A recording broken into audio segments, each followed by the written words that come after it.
Subscribe करें और bell दबाएं ताकि कोई खबर रह न जाए।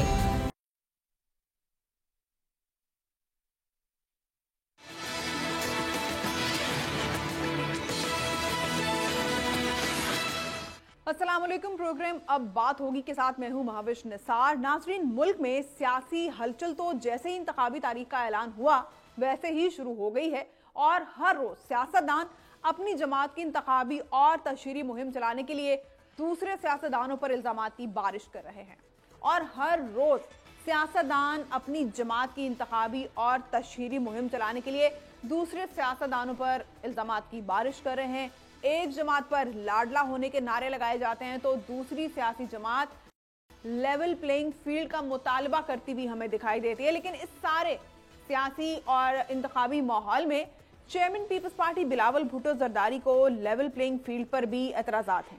बिलावल अपनी 16 माह की कारकर्दगी पर इंतखाबात लड़ने की ख्वाहिश रखते हैं और साथ ही साथ उनका एक और मुतालबा भी मुसलसल सामने आ रहा है कि बुजुर्ग सियासतदानों से गुजारिश है कि वो सियासत को छोड़ दें और नौजवान सियासतदानों को मौका दें और खुद बैठकर दुआ करें।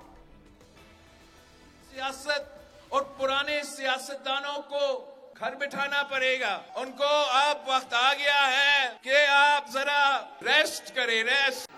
पाकिस्तान के अवाम पुराने सियासत और पुराने सियासतदानों से बेजार हो चुके हैं। ये 70 साल के सियासतदान से हमारा मुतालबा है अब कि घर बैठे, मस्जिद में बैठे दुआ करें मुल्क के लिए। बिलावल भुट्टो जरदारी का क्या कहना है ये तो आपने मुलाहिजा किया, लेकिन उनके इस मुतालबे का रद्द अमल खुद पीपल्स पार्टी से ही सामने आ गया है। उनके वालिद यानी साबिक सदर और शरीक चेयरमैन पीपल्स पार्टी आसिफ अली जरदारी ने अपने साहबजादे पर यह वाजे किया है कि बिलावल अभी ज़ेरे तरबियत हैं और साथ ही साथ ये जता भी दिया है कि पार्टी की टिकट तो बिलावल भुट्टो जरदारी को भी मैं ही दूंगा। और अब कुछ मुस्लिम लीग नून की बात भी कर लेते हैं। दूसरी जानिब अगर हम मुस्लिम लीग नून को देखते हैं तो पंजाब के साथ साथ विफाक में भी सादा अक्सरियत का दावा तो वो कर ही रहे हैं और सिंध में इक़्तिदार के लिए पीपल्स पार्टी के खिलाफ इतिहाद मजबूत भी होने लगा है। नून लीगी इतिहाद में MKM, JUIFA और GDA के बाद अब अवामी नेशनल पार्टी ने भी शमूलियत इख्तियार कर ली है। MKM और नून लीग ने तो सिंध में अपना वज़ीर-ए-आला लाने का भी दावा कर दिया है और ये कि सिंध में पीपल्स पार्टी के अलावा भी ऑप्शंस मौजूद हैं। इन सारे मामलात पर बात करने के लिए हमारे साथ मौजूद हैं हसन मुर्तज़ा साहब, आपका ताल्लुक पाकिस्तान पीपल्स पार्टी, और आपके साथ मौजूद हैं राना एहसान अफजल साहब, आपका ताल्लुक मुस्लिम लीग नून से है। और इसके साथ साथ हमें ज्वाइन करेंगे एडवोकेट याहिया फरीद और दिफा तज्जियाकार मोहम्मद अली साहब भी हमारे साथ होंगे। तो सबसे पहले मैं हसन मुर्तज़ा साहब से बात करना चाहती हूँ पीपल्स पार्टी के हवाले से। बहुत शुक्रिया सर आपके वक्त का। क्या समझते हैं कि बिलावल भुट्टो साहब मुसिर क्यों हैं इस बात पर कि बुजुर्ग सियासतदानों को अब घर बैठ के दुआएं करनी चाहिए, अल्लाह करना चाहिए और जो नौजवान क़यादत है उसको सामने आना चाहिए? इतने क्या इतराज़ात ऐसे हो सकते हैं? उनका ये भी कहना था कि पाकिस्तानी सियासत को अब नई तर्ज से आगे बढ़ना चाहिए। बहुत शुक्रिया जी। देखिए, नौजवान जो है वो पाकिस्तान का 60% है और नौजवानों को पूरा हक है कि वो क़यादत भी करें और हुकूमत भी करें और उनका एक वो राय रखते हैं। पार्टी के चेयरमैन है, उन्होंने अगर कहा है तो वो उसमें हर्ज क्या है, वो बिल्कुल सही बात है। वो अगर कहते हैं तो उनमें पे कौन उन्हें रोक सकता है? ये तो उनके वालिद तो अभी कह रहे हैं कि वो ज़ेरे तरबियत हैं और फिर उनका ये भी कहना है कि ये तो जरदारी साहब ने जैसे अपने इंटरव्यू में भी कहा कि ये तो आप हर घर में देखते हैं कि बच्चे जो नौजवान नस्ल है वो कहती है कि बाबा आपको कुछ नहीं पता, हम बेहतर जानते हैं। तो ये फैक्टर तो है, लेकिन ये इतना सिंपल भी नहीं है। देखें, किसी जगह पे भी बिलावल साहब ने ये नहीं कहा कि आप बाबा आप नहीं जानते, हम बेहतर जानते हैं। वो चेयरमैन है पार्टी के, वो अगर एक बात कर रहे हैं तो वो उनकी बात, उनको हक हासिल है कि वो बात करें। और जहां तक जरदारी साहब की बात का ताल्लुक है, वो वालिद भी हैं और वो चेयरमैन भी हैं पाकिस्तान पीपल्स पार्टी के।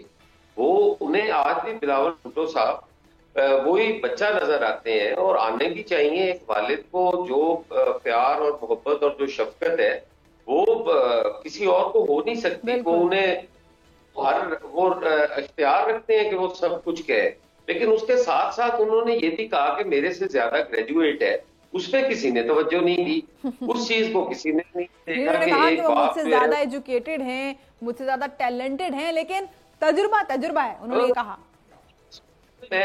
मैं वही अर्ज कर रहा हूँ। और जहां तक ताल्लुक है पाकिस्तान पीपल्स पार्टी पार्लियामेंटेरियन का, तो वो उसके हेड है और टिकट जो है वो हम सारों को जनाब आसिफ अली जरदारी साहब देते हैं, इसमें भी कोई शक नहीं है। तो इसलिए हमें इस अवाम से निकलना पड़ेगा, हमें आगे चलना पड़ेगा। ये जरदारी साहब ने एक ट्रिपल बी और 4B का भी तस्करा किया, थोड़ा सा इस पे भी रोशनी डालिएगा। मेरी अर्ज सुन लेना, इसमें ये पॉलिटिकल पार्टी का अंदरूनी मामला है और हम समझते हैं कि पाकिस्तान पीपल्स पार्टी अगर तो इख्तलाफ राय इस बात पे रखती है कि पार्लियामान की सुपरमेसी होनी चाहिए या नहीं होनी चाहिए, प्रेसिडेंशियल फॉर्म ऑफ गवर्नमेंट होनी चाहिए या पार्लियामेंट्री फॉर्म ऑफ गवर्नमेंट होनी चाहिए, ऐसे इख्तलाफात पे तो आप कहें कि ये तकसीम है। और अगर एक बाप अपने बेटे के लिए कोई अल्फाज कहता है तो ये उनका जाती मामला भी है, इसमें तो इतना कोई नहीं है कि पीपल्स पार्टी बढ़ जाएगी। हम आज भी आसिफ अली जरदारी की क़यादत में, चेयरमैन बिलावल भुट्टो जरदारी की क़यादत में पाकिस्तान पीपल्स पार्टी का कारकुन मुत्तहिद है और हर किस्म का जो इत्तेहाद बनने जा रहा है, पाकिस्तान पीपल्स पार्टी का कारकुन उसका मुकाबला करेगा। सिंध के अंदर ऐसे इत्तेहाद पहले भी बनते रहे और अब करेंगे। वेलकम, ये सबका पाकिस्तान है। सिंध किसी के जागीर है कि वहां कोई जाके सियासत नहीं कर सकता, कर सकते हैं। और पंजाब भी किसी के बाप की जागीर है कि यहाँ कोई सियासत नहीं कर सकता। ये सारा मुल्क हम सबका है, हमने सियासत करनी है। अच्छा, थोड़ा सा ये भी बताइएगा कि इख्तिलाफ राय तो चले जमहूरियत का हुस्न है और पीपल्स पार्टी इख्तिलाफ राय जमहूरियत, उसमें बहुत ज्यादा उनका फोकस भी हमेशा रहा है, एजेंडा भी यही रहा है, लेकिन बयानिया किसका चल रहा है? असल में बयानिया किसका चल रहा है पार्टी में? देखिए, बयानिया जो पाकिस्तान पीपल्स पार्टी का होगा वो सीईसी के अंदर फैसला होता है, वो किसी भी इंडिविजुअल का फैसला नहीं होता। और जो फैसला सीईसी करेगी उसके फैसले के मुताबिक ही हमारा बयानिया होगा। सही। एहसान अफजल साहब भी हमारे साथ हैं, उनसे बात करते हैं। आप साथ ही रहिएगा। हसन मुर्तजा साहब, बहुत शुक्रिया एहसान अफजल साहब आपके वक्त का। जिस तरह से आपकी पार्टी सियासी तौर पे सरगर्म दिखाई दे रही है, मुतहरिक दिखाई दे रही है, इलेक्शन की तैयारियां कैसे चल रही हैं और ये जो माशाल्लाह इत्तेहाद पे इत्तेहाद बनता जा रहा है, क्या तैयारियां हैं आपकी? बिस्मिल्लाह रहमान रहीम।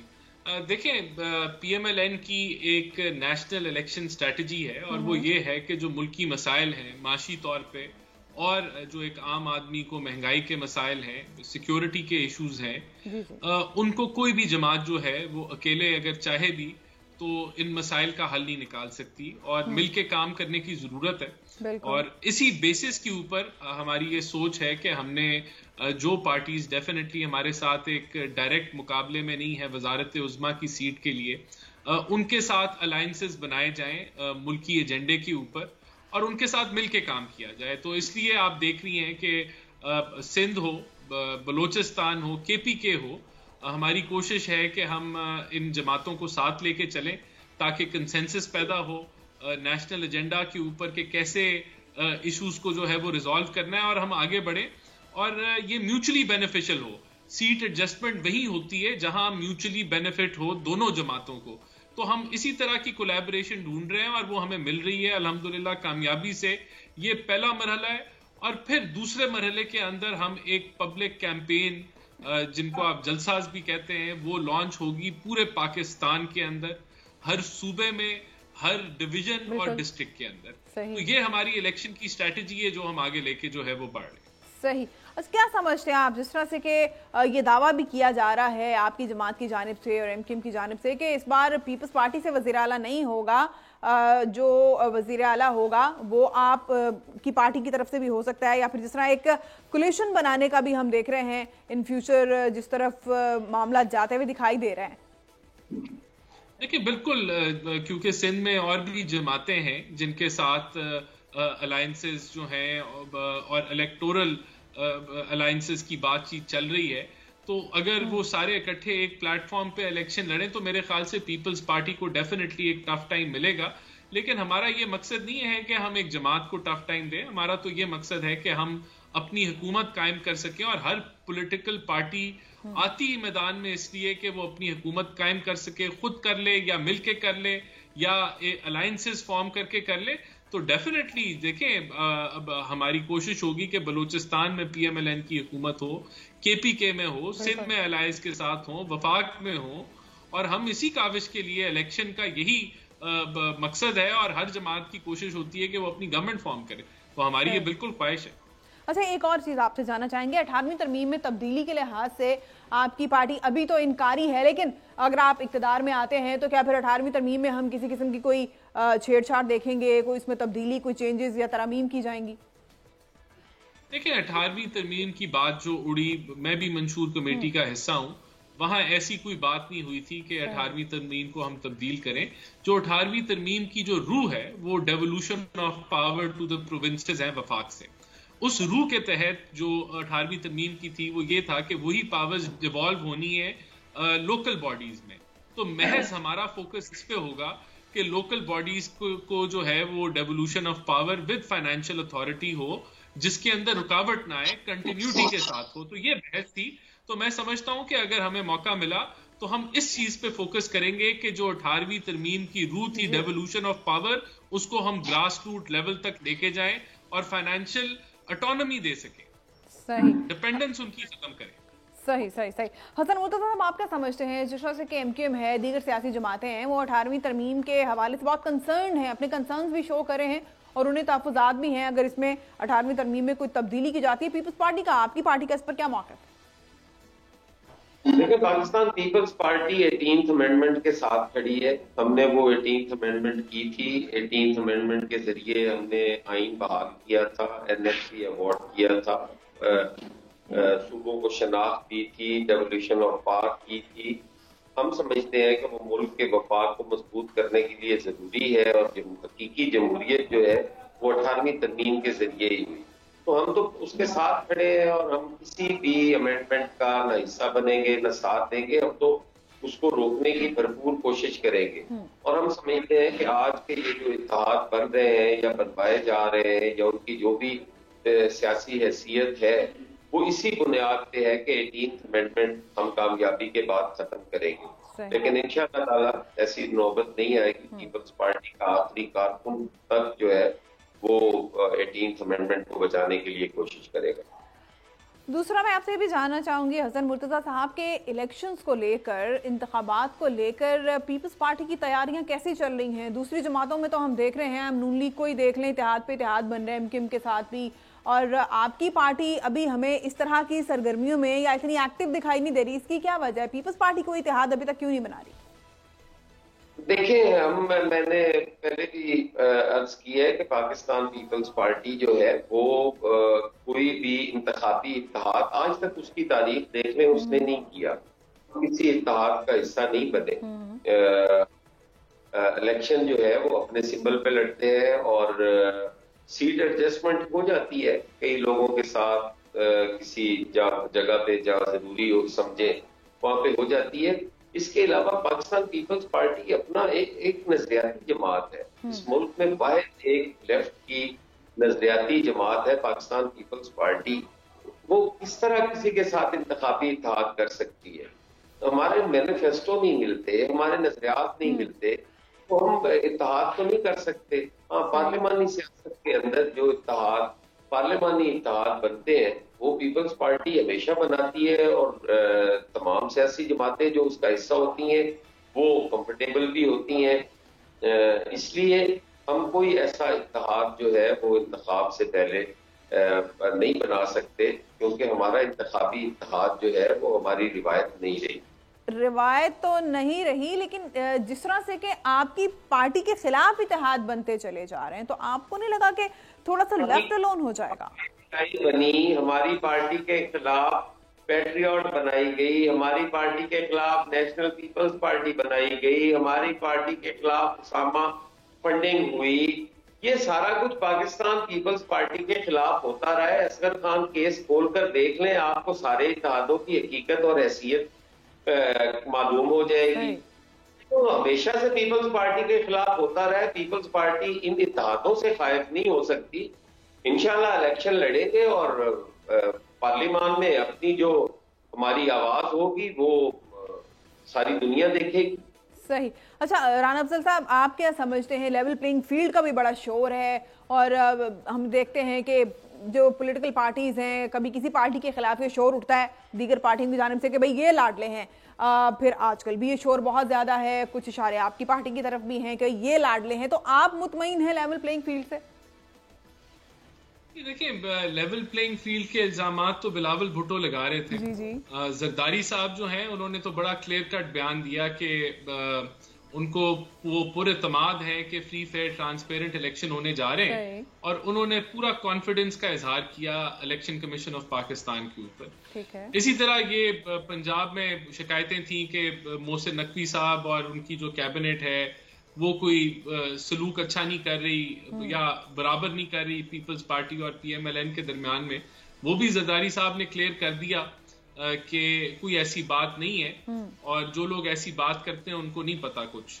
और जहां तक बिलावल भुट्टो साहब के इल्जामात की बात है तो वो भी जरदारी साहब ने क्लियर कर दिया कि वो अभी उनकी ट्रेनिंग मुकम्मल होने वाली है। तो मैं समझता हूं कि ये पीपल्स पार्टी के जो इल्जामात थे लेवल प्लेइंग फील्ड के वो तो केटर हो गए। जहां तक PTI की बात है, देखें PTI जो है उसके पास जमहूरी रास्ता इख्तियार करने की फुल ऑप्शन थी कि वो नेशनल असेंबली में ऑपोजिशन करती, KPK की हुकूमत और पंजाब की हुकूमत मुकम्मल करती और आज उनकी सियासत एक बड़ी मजबूत जगह पे खड़ी होती। लेकिन उन्होंने जो इख्तियार किया रास्ता वो रियासत से तसादुम का था, वो एक जाली प्रोपेगेंडा साइफर के ऊपर के इम्पोर्टेड हुकूमत और अमेरिकन साजिश का था, मीर जाफर मीर सादिक के नारों का था, जो फिर फौजी तंसीबात के ऊपर 9 मई के हमले के वाकयात के ऊपर खत्म हुआ। तो आज वो अपने अमाल की वजह से भुगत रहे हैं। सही। हमारी तो ना कोई रिक्वायरमेंट है ना हमारी ख्वाहिश है और हम तो समझते हैं कि अदारों को अपने हदूद में रह के काम करना चाहिए और वोट को इज्जत मिलनी चाहिए और ये फ्री फेयर ट्रांसपेरेंट इलेक्शंस होने चाहिए। तो हम तो यही समझते हैं और जहां तक इल्जामात की बात है वो मैंने आपको क्लियर। बिल्कुल बिल्कुल। अच्छा, आप क्या समझते हैं हसन मुर्तज़ा साहब, जिस तरह बिलावल भुट्टो साहब जो हैं वो तो लेवल प्लेइंग फील्ड से मुतमईन नहीं है, लेकिन जैसे कि राना अफजल साहब ने भी बताया कि जरदारी साहब मुतमईन हैं और उन्होंने इस पर अपना वर्जन भी दे दिया है, तो क्या दोनों शख्सियात के नजदीक लेवल प्लेइंग फील्ड का जो तस्वुर है वो थोड़ा मुख्तलिफ है?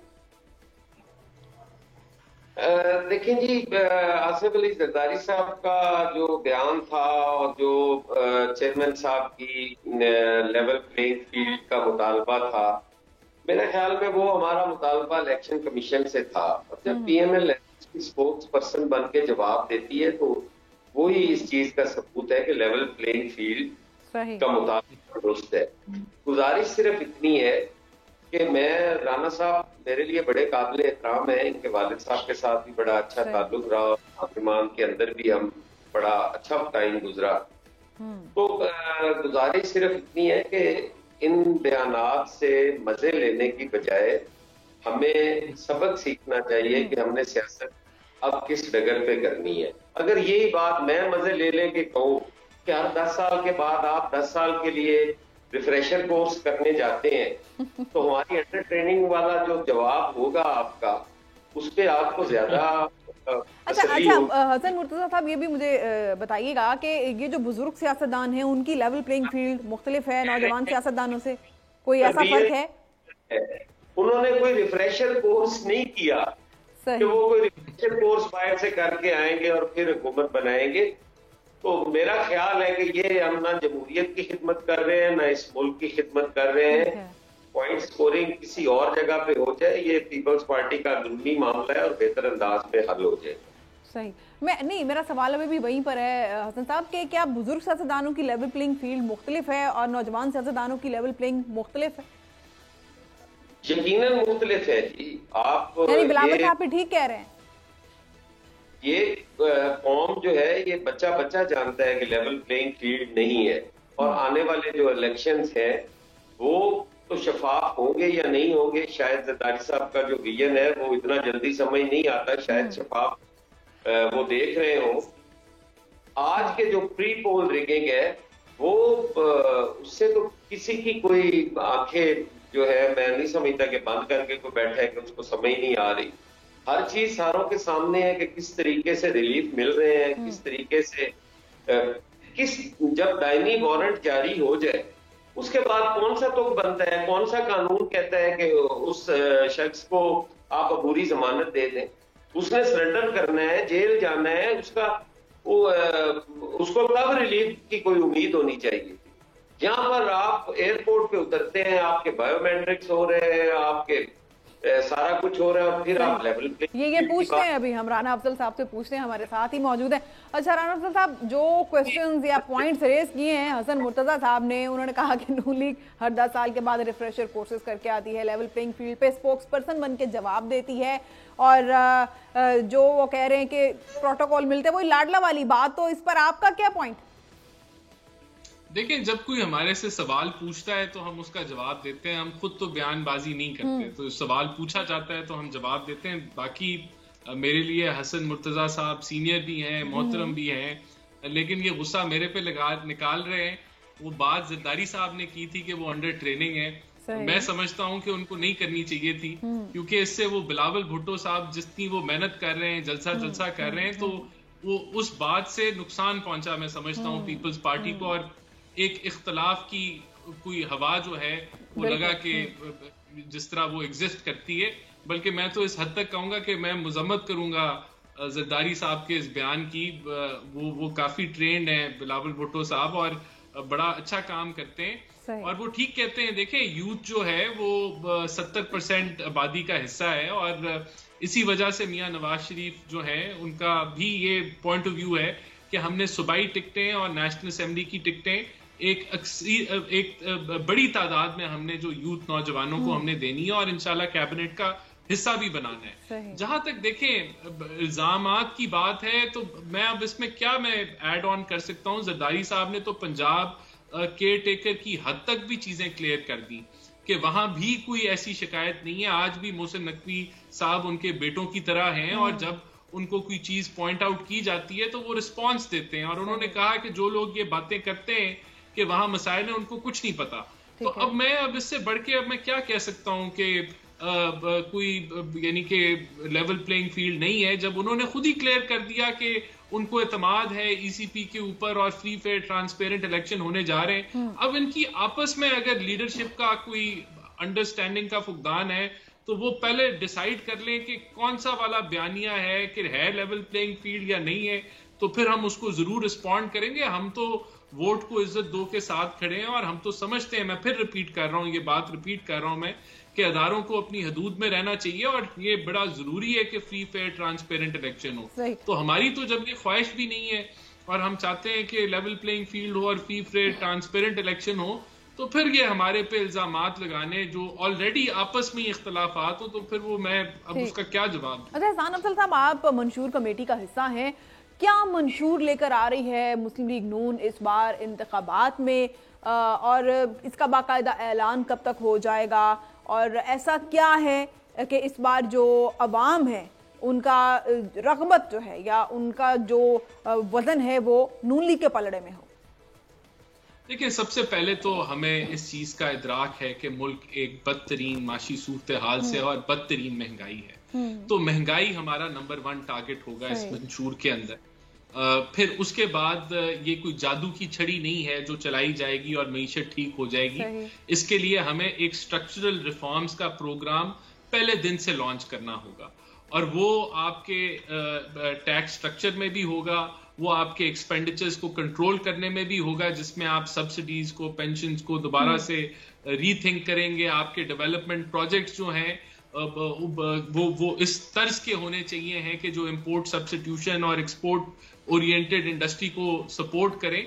तो सारा जो कॉन्सेप्ट है वो इन्हीं चीजों के इर्द गिर्द होगा कि हमने मईशत को एक सस्टेनेबल ग्रोथ देनी है, और ये हम ऐसा नहीं है कि पहले नहीं कर चुके, हम 13-18 में ये कर चुके हैं। इंशाल्लाह ताला उन्हीं जो डायरेक्शन थी उसी सिमत के ऊपर हम इस मंशूर को बनाएंगे, और महंगाई नंबर 1, गुर्बत नंबर 2। माजरत के साथ एहसान अफजल साहब, महंगाई पे कंट्रोल करना तो हर सियासी जमात यही बोलती है, और फिर जो कोई हुकूमत आती है वो भी यही अवाम को ख्वाब दिखाती है। अभी 16 माह में हमने जो देखा उस पर भी यही दावे किए गए थे कि हम महंगाई को कंट्रोल करेंगे, लेकिन साथ फिर वो दिल पे पत्थर रख के सख्त फैसलों की बात भी की गई। तो फिर अब दिल पे कितना बड़ा पत्थर रखना पड़ेगा आवाम को? क्या एक बार फिर से हमें इसी चीज से गुजरना पड़ेगा? देखिए, महंगाई कम जाली रिलीफ देके जो खान साहब ने जाते हुए पेट्रोल सस्ता, बिजली सस्ती और एमनेस्टी स्कीम अनाउंस करके नहीं मिलेगी। महंगाई कम करने के लिए आपको 3-4 चीजों पे काम करना होगा। जो आपका ट्रेड इम्बैलेंस है, एक्सपोर्ट इंपोर्ट का फर्क, ताकि आप रुपए की कदर को मैनेज कर सकें। वरना अगर वो जो गैप है बढ़ता गया तो आपका रुपया डीवैल्यू होता रहेगा। आपके फिस्कल खसारे हैं जिसके ऊपर मैंने पहले बात की कि हम समझते हैं कि अगर हम रेवेन्यू अच्छा जनरेट करें, हुकूमत अच्छी टैक्स कलेक्शन करके और अपने अखराजात को कंट्रोल करे, अखराजात को कंट्रोल करे, यानी टेम्परेरी जो अरेंजमेंट्स है उससे काम नहीं बनेगा। बहुत शुक्रिया राना एहसान अफजल साहब और हसन मुर्तजा साहब, आप हमारे साथ थे। यहाँ नाजरीन भी ब्रेक लेंगे, कहीं मत जाइएगा, हमारे साथ रहिएगा।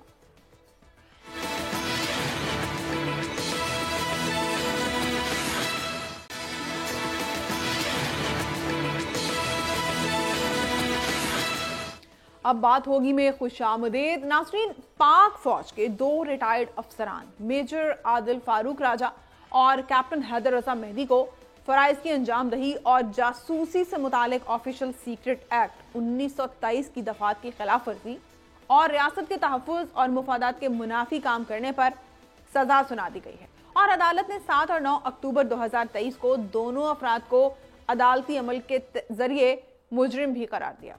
ISPR का कहना था कि मेजर रिटायर्ड आदिल फारूक राजा को 14 साल कैद बामुशक्कत, जबकि कैप्टन रिटायर्ड हैदर रजा मेहदी को 12 साल कैद बामुशक्कत की सजा सुनाई गई है। साथ ही साथ 21 नवंबर 2023 से दोनों अफसरान के रैंक भी जब्त कर लिए गए हैं। इस पर बात करने के लिए हमारे साथ मौजूद हैं याहिया फरीद, आप एडवोकेट हैं, तज्जियाकार मोहम्मद अली साहब हमारे साथ मौजूद हैं। बहुत शुक्रिया आप दोनों शख्सियात का। मैं सबसे पहले बात करना चाहूंगी याहिया फरीद साहब आपसे, कानूनी तौर पर आप क्या समझते हैं कि अपनी ही फोर्सेस के खिलाफ बात करना, अपने मुल्क के खिलाफ बयानबाजी करना और फिर इन दोनों शख्सियात को, इन दोनों अफराद को मौका भी दिया गया कि अपनी सफाई पेश कर सकें, इसकी वजूहात बयान कर सकें, लेकिन कोई खास इनकी तरफ से रिस्पांस नहीं दिया। तो कानून में आप क्या समझते हैं कि ऐसा कोई अमल अगर कोई शख्स करता है, इसका मुर्तकिब होता है, कानून इस पर क्या कहता है? देखिए, पाकिस्तान में कुछ अरसे से ये बहुत बड़ी प्रॉब्लम हुई हुई थी कि इस तरह के एंटी स्टेट एक्टर्स और चंद अनासिर जो एस्टेब्लिशमेंट या आपके अदारों के खिलाफ बोलना चाहते हैं और उससे पॉपुलैरिटी गेन करना चाहते हैं, वो पाकिस्तान से भाग जाते थे और बाहर जाकर फिर एक झूठी बेबुनियाद कैंपेन शुरू कर देते थे। और ये जो दोनों अफराद हैं, ये आदिल राजा और हैदर मेहदी, आप इनके ब्लॉग्स देखें तो आपको यकीनन नजर आएगा कि ये क्लियर कट केस था म्यूटनी का, सेडिशन का, बगावत का और स्पाइनेज का और स्टेट सीक्रेट्स की को एक्सपोज का। और यूं ये तासुर देते थे जैसे जो भी ये इंफॉर्मेशन दे रहे हैं दे वर प्रिवी टू दोज इंफॉर्मेशन। और सोशल मीडिया पे क्योंकि पॉपुलैरिटी जो है वो आपकी बन जाती है, अगर आप इस तरह की नेगेटिव प्रोपेगेंडा शुरू कर दे तो इनकी एक पॉपुलैरिटी बन गई थी और एक ये ऑफेंसेस करते हुए आ रहे थे। पाकिस्तान में क्योंकि प्रॉब्लम ये थी, इस तरह के नासिर को लगता है कि वो मुल्क से चले जाएंगे और स्टेट की जो मशीनरी है वो कुछ नहीं कर पाएगी, यानी कि उनके खिलाफ प्रोसिक्यूशन नहीं हो पाएगी। लेकिन अगर आप पाकिस्तान के कानून को देखें, कोड ऑफ क्रिमिनल प्रोसीजर को, तो code of criminal procedure Pakistan में ट्रायल इन एब्सेंशिया को अलाउ करता है। आप सेक्शन 87 देख लें, सेक्शन 88 एंड सेक्शन 512 जो प्रोक्लेमेशन, अटैचमेंट ऑफ प्रॉपर्टी और रिकॉर्डिंग ऑफ एविडेंस। और ये सिर्फ पाकिस्तानी फिनोमेना नहीं है, ये ग्लोबल फिनोमेना है। दीगर ममालिक, खास तौर पर इंडिया में, बांग्लादेश में, यूएस में भी ट्रायल इन एब्सेंशिया होता है। तो आज का जो फैसला है वो एक बहुत अच्छा फैसला इसलिए है बिकॉज ये एक डिटेरेंस क्रिएट करेगा और एक मैसेज जाएगा इस तरह के अनासर के लिए जो समझते थे कि वो पाकिस्तान के कानून से कोई लूप होल ढूंढकर बाहर बैठकर इस तरह की कैंपेन शुरू कर देंगे। और इंपॉर्टेंट सिर्फ इसमें यह बात थी कि जो प्रोसीजर है जो सीआरपीसी में आउटलाइन किया गया है, जो फेयर ट्रायल गारंटी करता है, वो प्रोसीजर को फॉलो होना चाहिए था। और जो मीडिया सोर्सेज से पता चल रहा है कि वो एक प्रॉपर प्रोसीजर को फॉलो किया गया। एक एफआईआर हुई, इनको समन्स भेजे गए, समन्स जो है वो फॉरेन ऑफिस के थ्रू भिजवाए गए, उसकी एक्नॉलेजमेंट हुई, इनको अपॉर्चुनिटी मल्टीपल टाइम्स दी गई, 30 डेज का टाइम पीरियड दिया गया कि ये पाकिस्तान रिटर्न प्रोसीडिंग्स का पार्ट बने।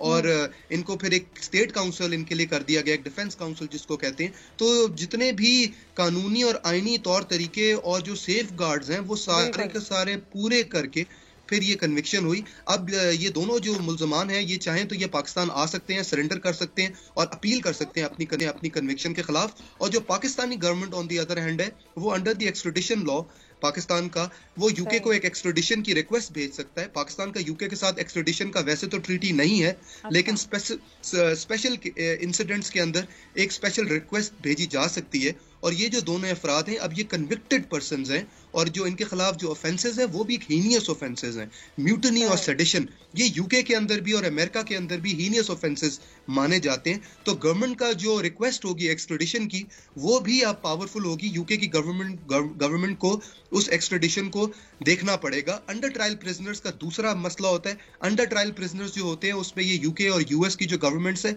वो थोड़ी कॉशियस होती है, लेकिन ये अब एक कन्विक्शन का मामला आ चुका है। सही। हमारे साथ ही रहिएगा याया फरीद साहब, हमें ज्वाइन कर चुके हैं मोहम्मद अली साहब।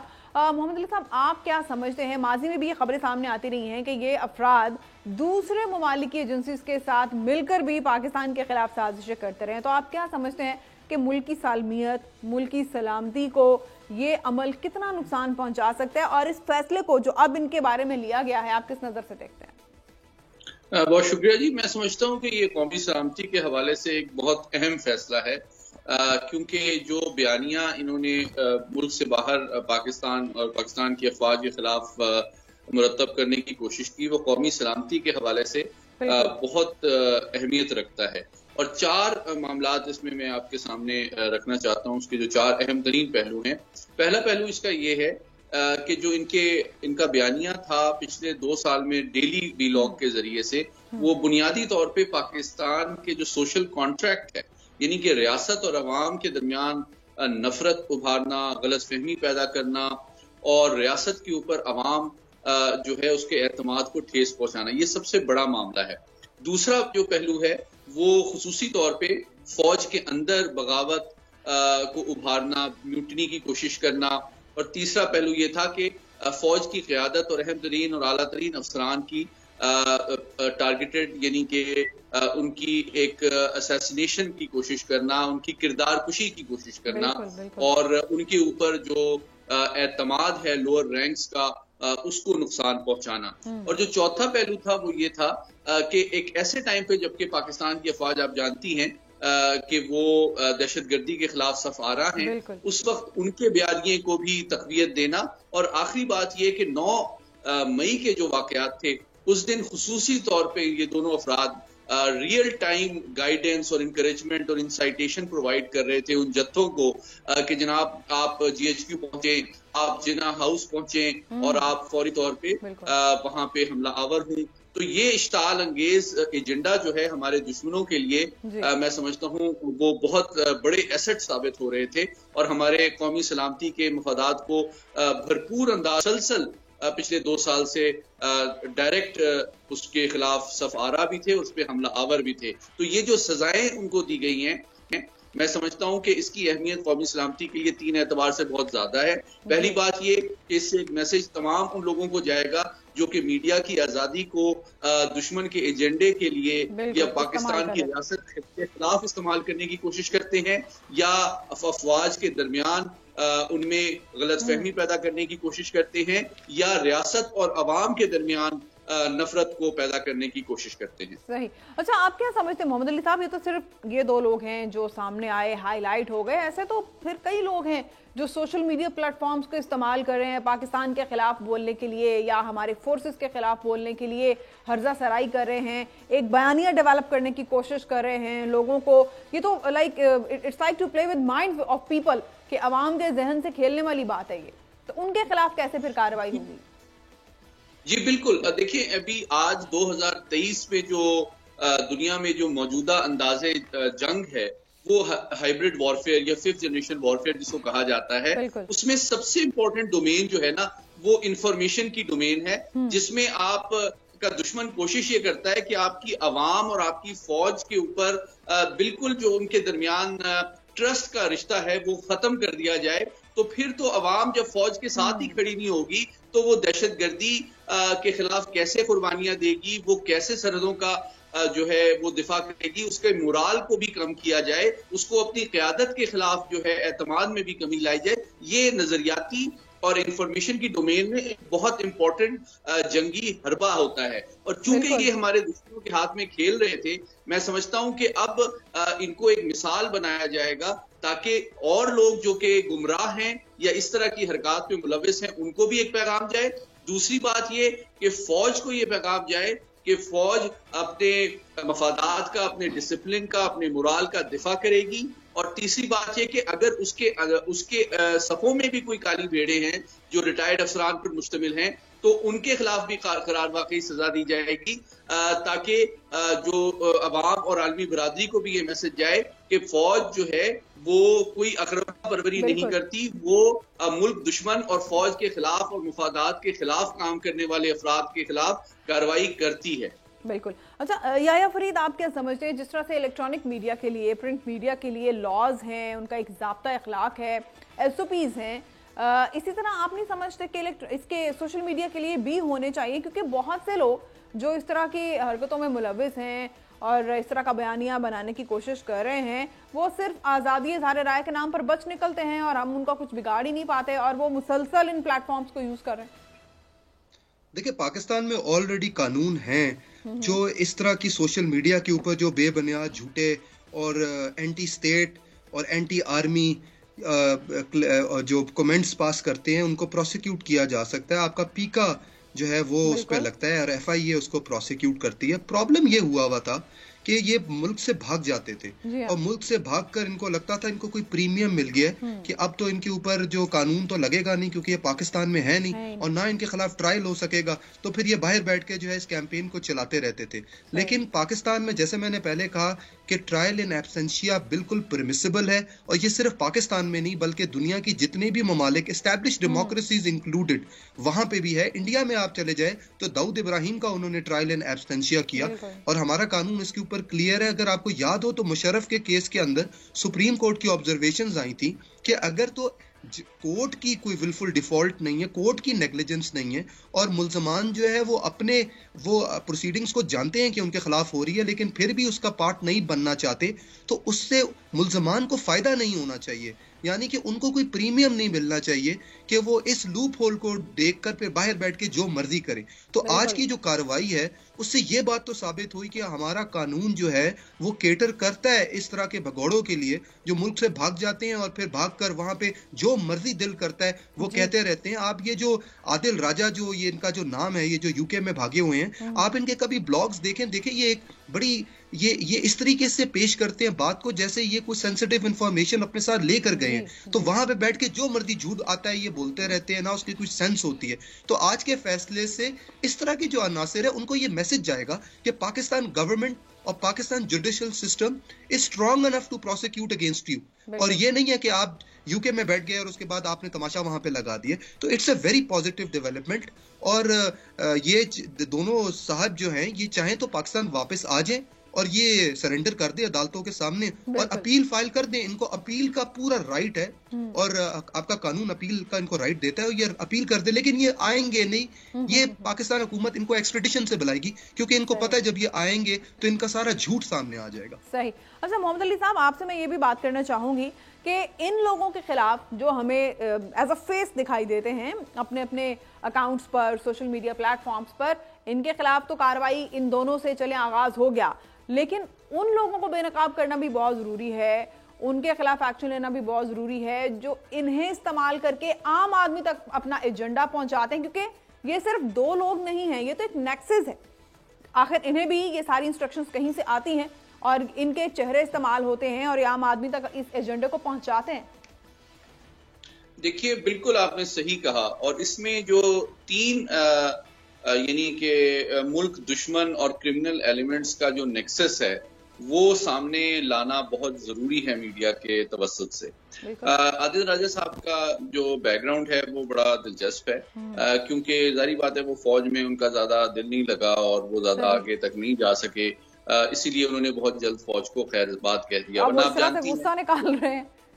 जी हाँ, एक पहलू तो ये है। दूसरा पहलू ये है कि देखिए मैं एक सिविलियन सिक्योरिटी एक्सपर्ट होने के नाते मैं बहुत आला दस्तगाहों में फौज के आला अफसरान को पढ़ाता रहा हूँ, इसलिए मैं उनके सोच और कल्चर और सिस्टम से बखूबी वाकिफ हूँ कि फौज का चूंकि सिस्टम मेरिट के ऊपर बेस्ड होता है, तो वहां पे मैं कई ऐसे एनसीओ और जेसीओ नॉन कमीशन ऑफिसर और जॉइंट जूनियर कमीशन ऑफिसर्स के बच्चों को जानता हूँ जो कि आर्मी चीफ तक बने हैं। तो इसका मतलब है कि वहां पे कोई अफसरान के बच्चों के साथ कोई अकरबा परवरी नहीं होती। और ये दोनों हजरात जो हैं ये आला अफसरान के बच्चे थे, बेटे थे, लेकिन ये अपनी कॉम्पिटेंस, मेरिट और मेहनत की बुनियाद पे आगे अनफॉर्चुनेटली नहीं जा सके और उन्होंने फौज को जल्द खैरबाद कह दिया। उसके बाद ये आदिल साहब जो है ये लैंड ग्रैबिंग और इस तरह के मामलात में इन्वॉल्व हुए और अपने फौज से जो वाबस्तगी है और अपनी सोशल मीडिया पे जो मकबूलियत है उसको इस्तेमाल करके वो लोगों के जमीनों पे कब्जे करते थे। उनके ऊपर कई FIR मौजूद हैं कई थानों में, रिकॉर्ड के लिए बताता चलूं। और उसके बाद वो मुल्क से जब कानून का दायरा इनके गिर्द तंग हुआ तो ये फरार हो गए और इन्होंने एक अलम बगावत बुलंद किया पाकिस्तान की फौज और हुकूमत और रियासत के खिलाफ। और उसके बाद उनको यकीनन जो हमारे मुल्क दुश्मन कुव्वतें और हॉस्टाइल एजेंसीज हैं उन्होंने हाथों हाथ लिया, उनको एक एसेट के तौर पे डेवलप किया, कल्टीवेट किया, उनको गाइडेंस, सपोर्ट, फैसिलिटेशन मिलने लगी और फिर वो उनके हाथों में खेलने लगे और नौबत अब यहाँ तक आई कि आज वो अपने कैफरे किरदार तक पहुंचे हैं। तो ये तमाम वाकयात और हकायक बताना आवाम को इसलिए जरूरी है कि वो इनसे सबक हासिल करें और जो लोग मुल्क को कौम और रियासत और अफवाज के खिलाफ नफरत फैलाने की कोशिश करते हैं उनसे बाखबर रहें, चौकन्ना रहें, उस बयानिए और उस सोच को वो अपने मीडिया प्लेटफॉर्म्स पे जगह ना दें और ना उसको सुने और ना उसके जेरे असर आए।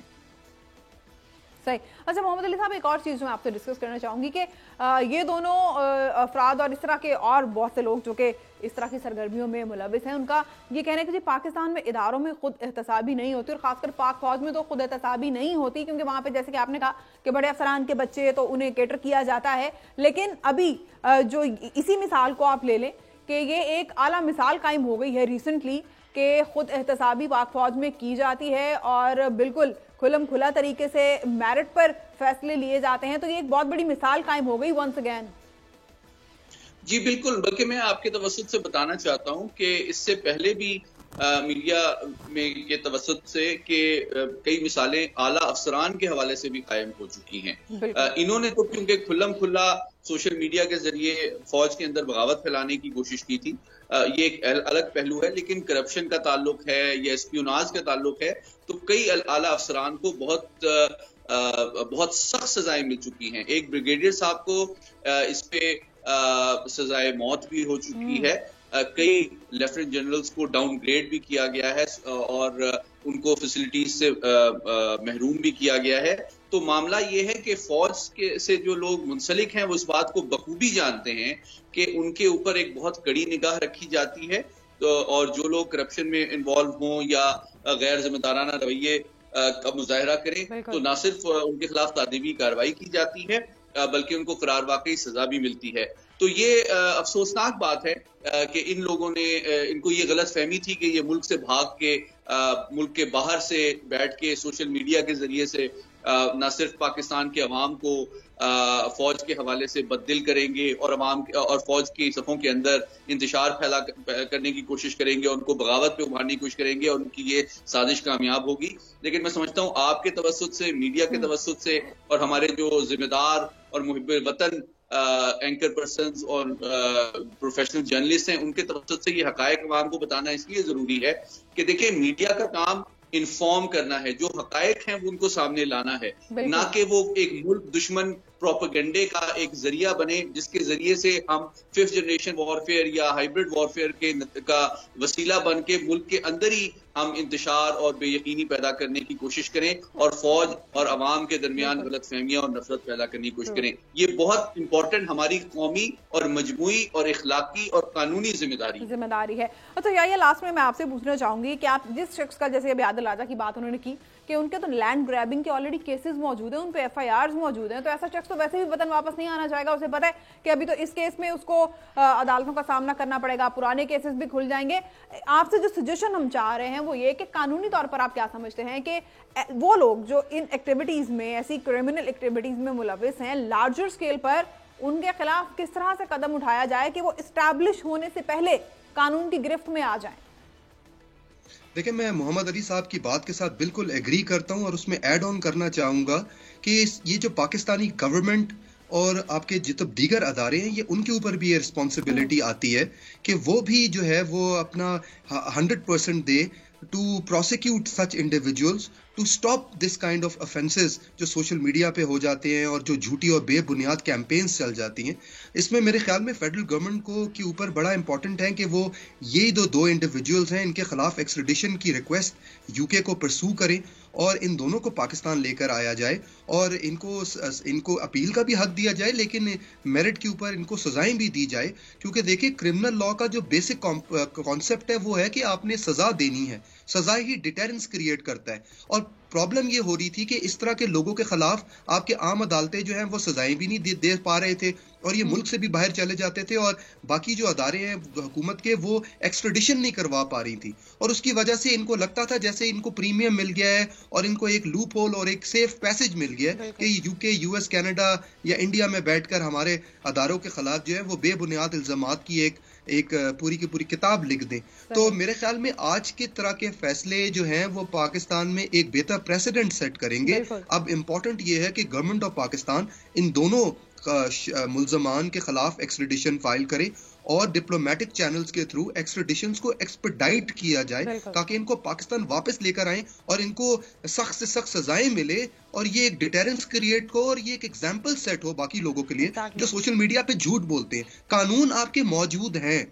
ऐसा नहीं है कि कानून आपके पास नहीं है, सिर्फ एक विल चाहिए और एक परसू करने की एक जद्दोजहद चाहिए जो अब हुकूमत पाकिस्तान ने शो करनी है। बिल्कुल, बहुत शुक्रिया याहिया फरीद साहब, मोहम्मद अली साहब, आपने अपना कीमती वक्त और अपना तज्जिया दिया। अब बात होगी से अब तक के लिए इतना ही, कल कुछ मजीद अहम इश्यूज के साथ हाजिर होंगे।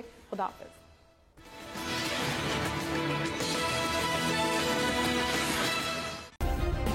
सब्सक्राइब करें और बेल दबाएं ताकि कोई खबर रह न जाए।